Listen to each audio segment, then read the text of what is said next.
Веќе извесен период и во Советот на општина Битола, но и во јавноста се води дебата за новиот рудник за експлоатација на минерална суровина гранит на локалитетот Билбилкамен. Се работи за рудник кој е оддалечен околу 2,5 километри воздушна линија од централното градско подрачје и околу 800 метри од првото населено место, поради што логично се наметнуваат и прашањата. Дали рудникот ќе има штетни последици по општото здравје на битолчани и дали истиот ќе влијае врз зголемување на бројката на заболени луѓе од респираторни заболувања.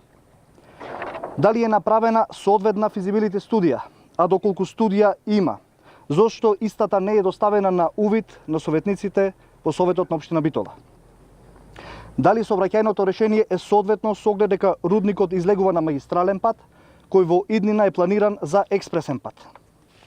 Знајќи дека општина Битола, поради рек Битола, е еден од најзагадените градови, овие дилеми на граѓаните се повеќе од оправдани.